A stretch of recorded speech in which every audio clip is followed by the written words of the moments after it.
They ruined my vacation for my golden sister. But I had a secret escape plan. Reddit, I need some perspective on this.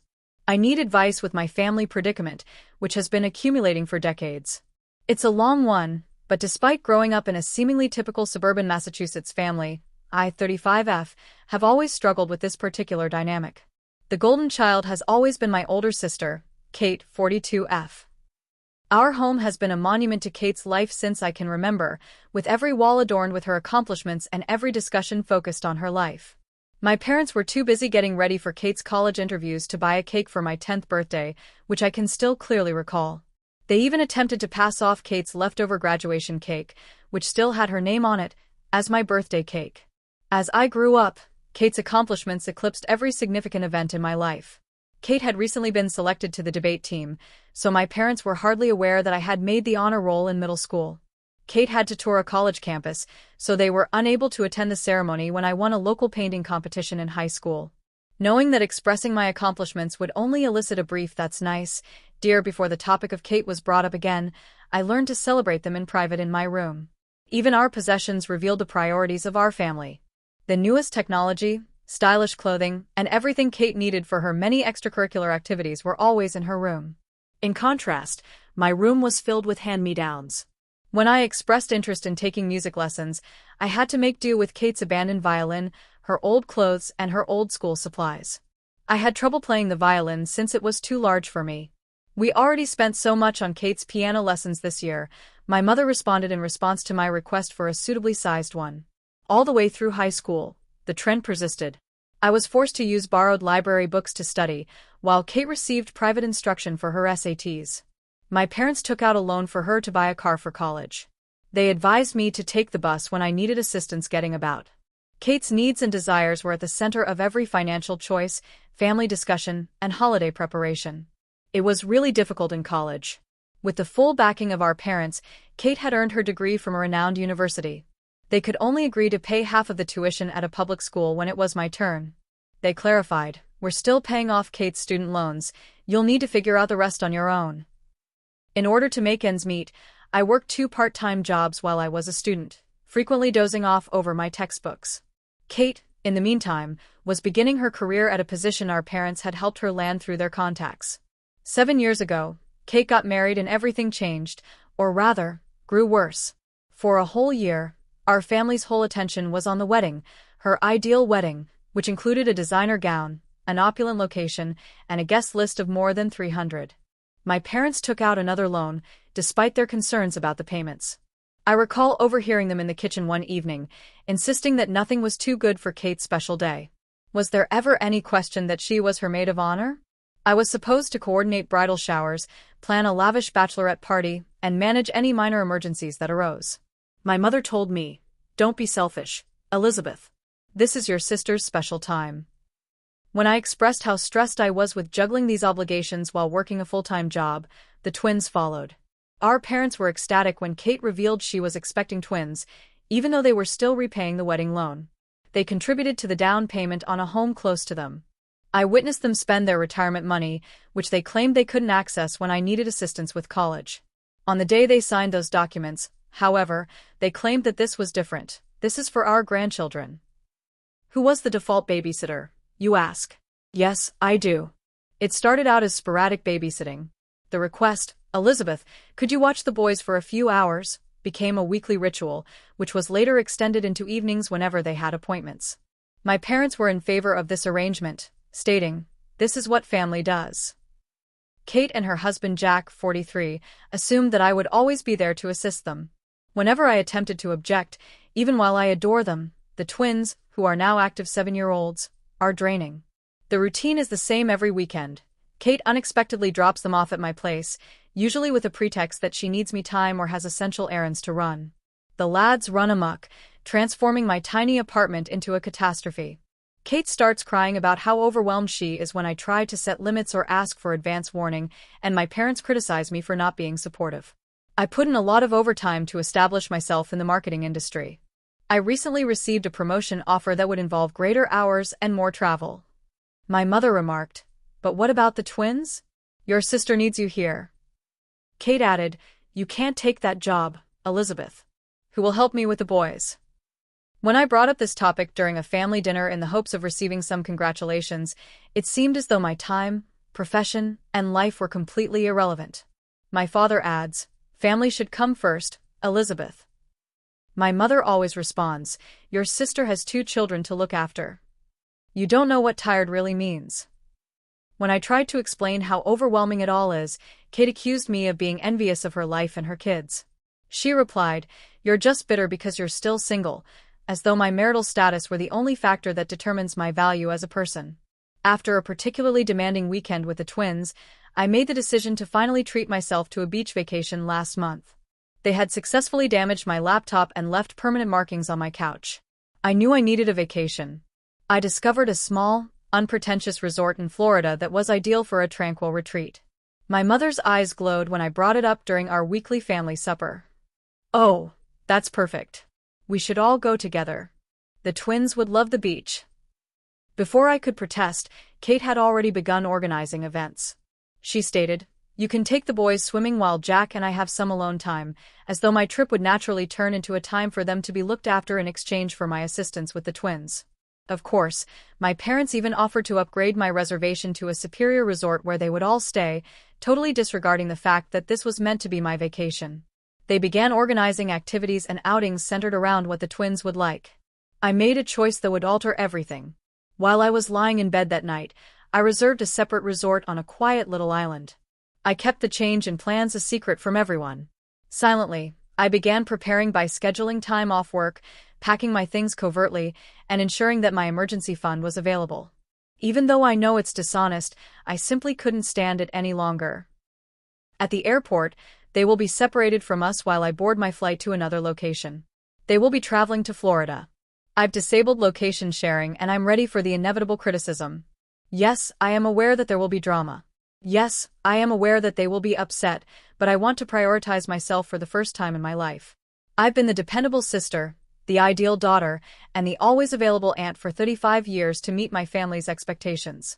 I've given up my social life, my weekends, and my own needs. I was constantly babysitting, so I missed out on dating prospects. I have declined advancements that might conflict with the needs of my family to be there for them whenever they need me. I've put my personal life on hold. Right now, I'm fleeing a lifetime of being taken advantage of, not just a holiday. I intend to utilize this as a turning point to set clear limits with my family and perhaps even take a complete vacation from them. I'm sick of always making sacrifices, being the family's pillar of support, and being the dependable fallback option. Reddit, what should I do? Am I exaggerating? Is it appropriate for me to want something else for myself, or should I merely follow their plans and accept my place in the family? First update, I appreciate all of your help and guidance since my last post. A lot has transpired, and I want to explain how it all turned out. Although everything went according to plan, the day at the airport was more emotionally fraught than I had anticipated. I purposefully chose a different check-in station that was far from where my family would be. When I arrived early, I watched everyone come through the glass walls of the terminal, Jack checking their booking details, my parents looking excited, Kate handling the twins, and Kate hauling baggage. I silently went through security for my own flight. As soon as they started to head to their check-in counter, and as soon as they realized I wasn't at their gate, my phone began to buzz. The bewildered text first appeared, "Where are you? Gate B12 is where we are." Then the anxious ones, "How are you? Elizabeth, has something taken place?" And lastly, the irate ones, "How could you treat us like this?" The guys are in tears. Before I boarded my aircraft, I switched off my phone. I experienced a peculiar fusion of liberation and remorse.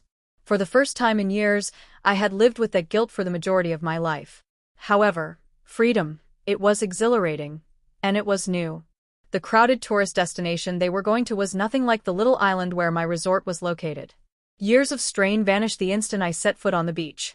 No twins to babysit, no family problems to handle, no schedule to adhere to. The ocean, me, and complete freedom. In fact, the first 2 days were challenging. The twins would be eating lunch now, or Kate would typically require assistance going to bed at this hour, so I kept checking the time. It's difficult to break decades of indoctrination. However, something changed on the 3rd day. I experimented with things I had always wanted to do but had never had time for. I loved every minute of my silly yet fun surfing lesson. I became friends with a bunch of lone travelers when I enrolled in a yoga class by the beach. I even had a spontaneous dinner date with a fascinating man I met at the resort's coffee shop one evening. Even though it was only a casual supper, it served as a reminder that I could live life apart from my family. When I eventually turned my phone back on after 5 days, that was the true test. There were dozens of voicemails, more than 300 text messages, and 147 missed calls. Even my mother had called my place of employment to report a family emergency. Fortunately, I had previously told my supervisor that I would be taking a holiday. Some of the voicemails were played for me.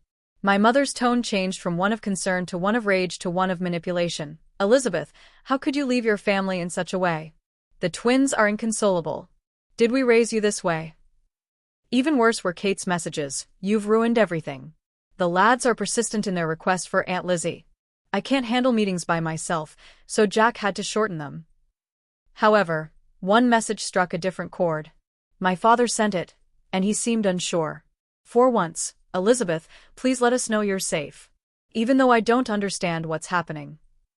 I had never heard him talk to me without instantly defending Kate or pressuring me to do more. Before I texted our family group chat just once, "I'm having a great vacation and I'm safe. When I get back, I'll get in touch with you. Please give me space." I then turned off the conversation and resumed talking to myself. The following 5 days were life-changing. In addition to reading bedtime stories to the twins, I also read 3 novels. I spoke with other guests without interruption. Every evening, instead of rushing home to assist with baths and sleep, I watched the sunset in order to digest years' worth of suppressed emotions. I even began journaling. I ate dinner at a little beachside eatery. Last night, when the elder waitress saw that I was alone, she inquired as to whether I was content with my seclusion. She said something that stuck with me. "Family is vital, honey, but not at the expense of your own well-being. Putting yourself first is sometimes the boldest thing you can do." I didn't head straight to my flat when I got home in order to give myself time to get ready for the inevitable confrontation. I had reserved a hotel room for 2 nights. During this period, I updated my work emergency contacts, changed the locks on my doors, and above all, put my boundaries in writing. I accidentally liked a coworker's post on social media, which is how my family found out I was back. Second update is scheduled. My family and I gathered at the coffee shop, and it was even more heated than I had anticipated. This is what took place. The encounter at the coffee shop began politely enough. I got there early and sat at a corner table where I could see the front door and the emergency exit, a habit I'd formed from years of expecting family drama. I could hardly grasp my coffee cup because my hands were shaking so much. My parents, Kate, and surprisingly, Jack, all showed up together.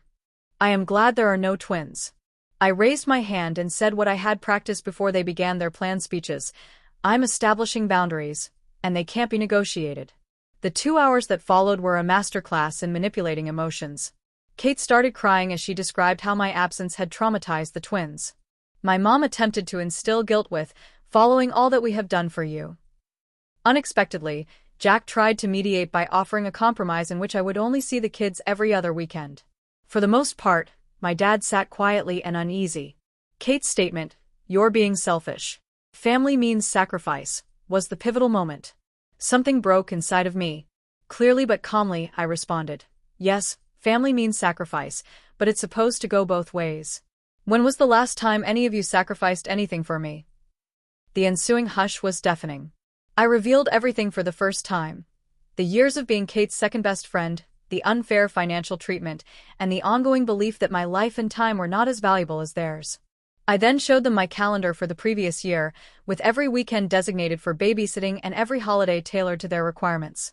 Attempting to interrupt, my mother said, "But that's what aunts do." I responded by saying something I had never before dared to say. "No, that's what paid babysitters do. And Kate, if you need this much help, maybe it's time to consider hiring one." From there, the discussion took a different turn. My mother followed Kate as she rushed out, remarkably sorry. Jack remained and acknowledged that they had exploited my availability. After remaining silent for a while, my father said, We never meant to make you feel this way." It was something, but it wasn't an apology. I carried out my strategy. When they departed, I relocated to a different area of the city and got a new apartment. Although it's smaller than my previous residence, it's in a safe building with a doorman who has been informed of my predicament. Only my workplace and a select group of close pals now have my updated phone number. Rebuilding my life from scratch was the most difficult aspect, not the relocation or the planning. I had no true hobbies and few close acquaintances because I had spent years being there for my family. I began modestly. I enrolled in pottery lessons, joined a local reading club, and accepted dinner invitations from coworkers that I had previously consistently declined. It was a weird first weekend of real freedom. I did things that were previously unthinkable, including staying up late, going to a farmer's market, and spending hours perusing a bookshop. Kate didn't text me urgently, and Mom doesn't make guilt-tripping calls. No requests for last-minute babysitting. My family's response to my relocation was harsh but expected. When my mother attempted to contact me via the company switchboard, they learned that my new job does not allow personal calls during business hours. On one occasion, Kate even visited my office, but security was alerted beforehand. She wrote a tearful letter accusing me of destroying our family. Jack was the source of the unexpected development. He apologized by email for his part in making the scenario possible.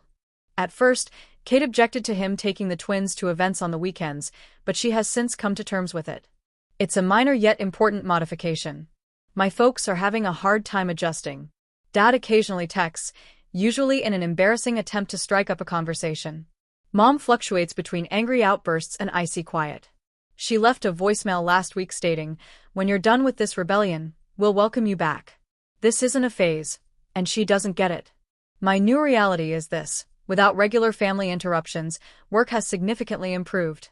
I'm more productive and focused. After noticing the shift, my supervisor assigned me to oversee a significant new project. For the first time in years, I'm also dating casually, but I'm taking it slow. Internally, there has been the biggest shift. I no longer have the ongoing background anxiety that I had for years. I've started exercising frequently, improved my diet, and slept better. According to my therapist, yes, I have finally begun therapy. I am beginning to recuperate from what she refers to as chronic family stress syndrome. The twins sent me a gift last weekend that included handcrafted notes expressing how much they miss me. Even though it was bittersweet, I remained resolute. I carefully wrote them back to let them know that although I love them, I need some time to look after myself. I had to write it, even though Kate is unlikely to read it to them. "There's a lightness about you now. You look years younger," observed an old acquaintance of mine when I ran into her yesterday. She is correct. I feel lighter in spite of the angry text, the efforts at emotional manipulation, and the guilt that still surfaced, more liberated. Family love shouldn't feel like a prison sentence. I'm discovering respect for personal space, acknowledgement of one's own needs, and reciprocal assistance rather than only one-sided sacrifice are all components of true love. My new flat will be 1 month old next week.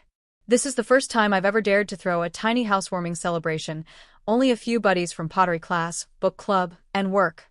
No expectations, no drama, no family, just individuals who embrace me for who I am.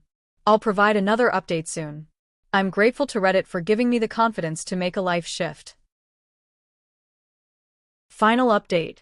It's been a life-changing 3 months, and I want to describe how it has all come together. The confrontation I had been dreading and anticipating arrived last week. My father unexpectedly came up to my place of employment. His method was distinct from Kate's emotional manipulations or my mother's prior frenzied attempts.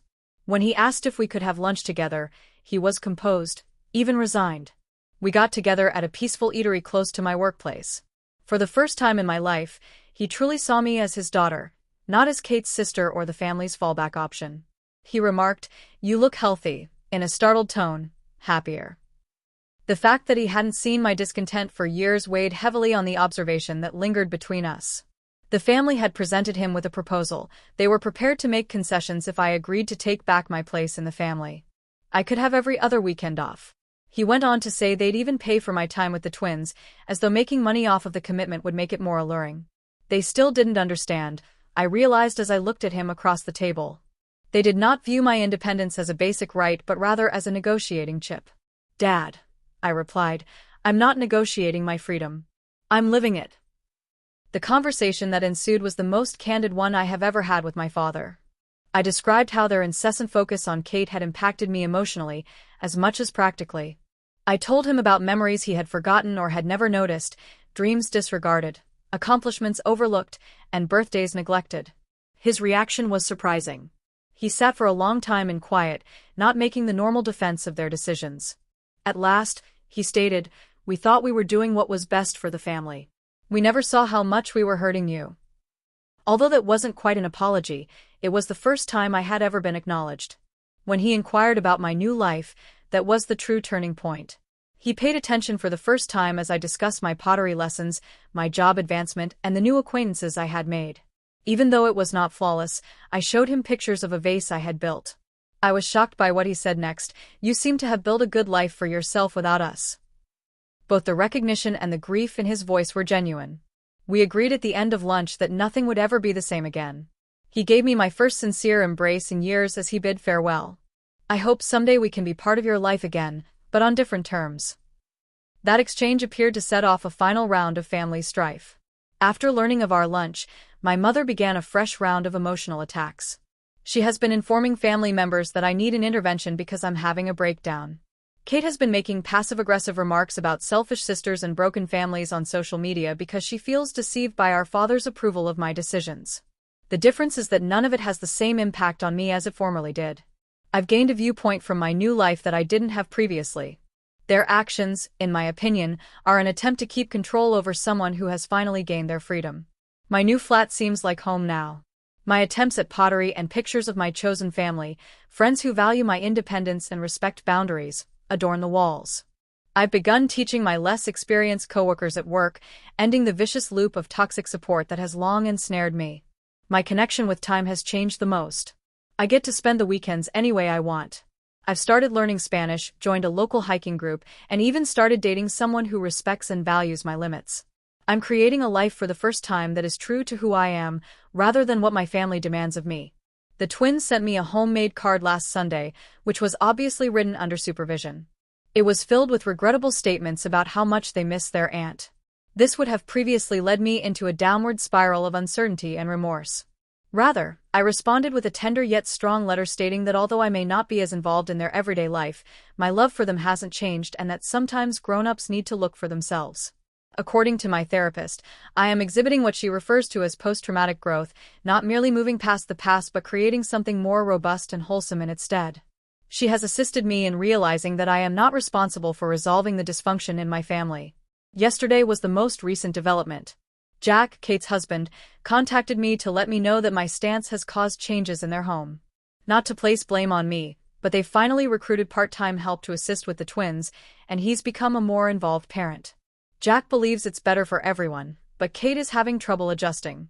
I'm sitting in my home office, getting ready for a business trip next week as I write this last update, something I could never have done in my previous life.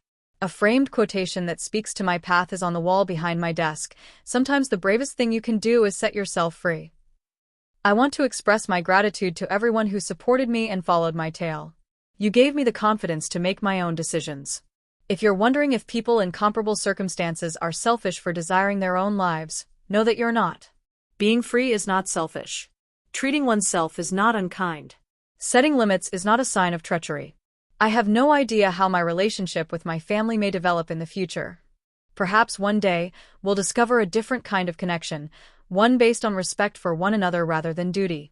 In the interim, I'm concentrating on fostering the life I've built, including my friendships, interests, profession, and above all, my sense of self. This is not merely a conclusion. It's just the beginning, and I'm looking forward to what comes next, for the first time in my life.